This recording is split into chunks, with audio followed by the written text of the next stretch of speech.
I'm a firm believer in teaching what's taught, and I just got taught something, so I'm about to teach you.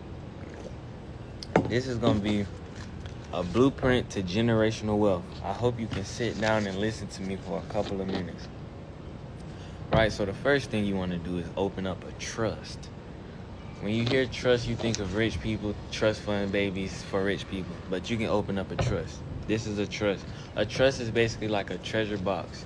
Remember when you did good in school, your teacher will allow you to go to the treasure box and get some snacks, right? So your trust is your treasure box. Your snacks is your assets. So life insurance is considered an asset.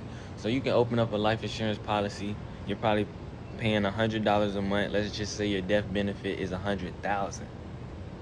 The $100 a month is funding that life insurance policy.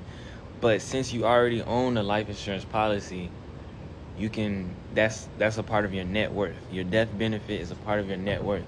So when you put that life insurance policy inside of the trust, now the trust is worth $100,000. Now let's say you have a business. Let's say it's a barbershop, and the barbershop was valuated at $100,000. You can also put that business in the trust. So now your trust is worth $200,000. And you had to start up the business, and that took some money, but the other $100,000 just came from a life insurance policy that you're probably paying like $150 per month. You haven't even paid $100,000. But the thing about a trust is you can borrow against it. So if your trust is worth $200,000, you can go to the bank and say, look, this is what Elon Musk does. You think he got $400 billion in the bank. No, he just borrows against that. Say I have a trust worth $200,000. I need $150,000 so I can put on a down payment on a house.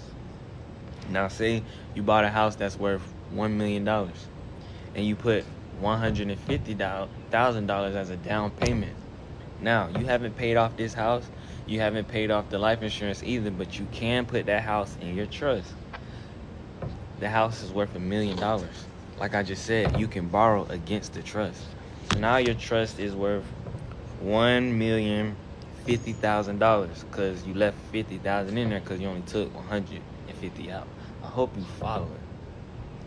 So now you have $1 million and $50,000 to play with. Now remember, you also are in debt by $150,000.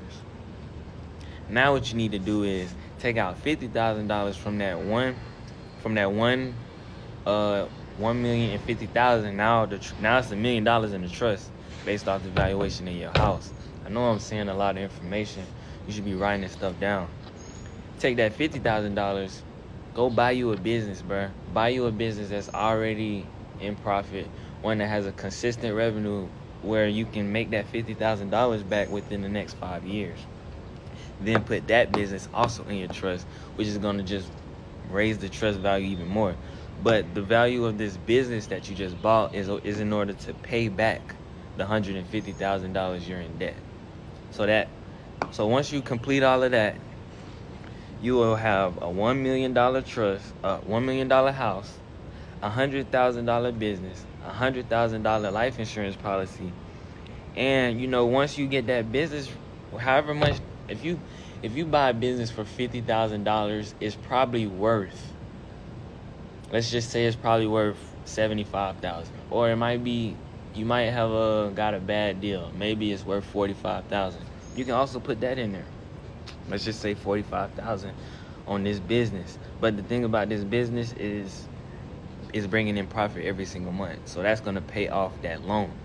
But at the end of all of this, you sitting at $1 million house, $100,000 life insurance policy, $100,000 business, and a $45,000 business. So you sitting at $1.245 $1,245,000 in a trust. And all you had to do was build that business and start a life insurance policy. And then the thing about a trust is it ain't going nowhere. If you go bankrupt, your trust is okay, and you can give it to your kids.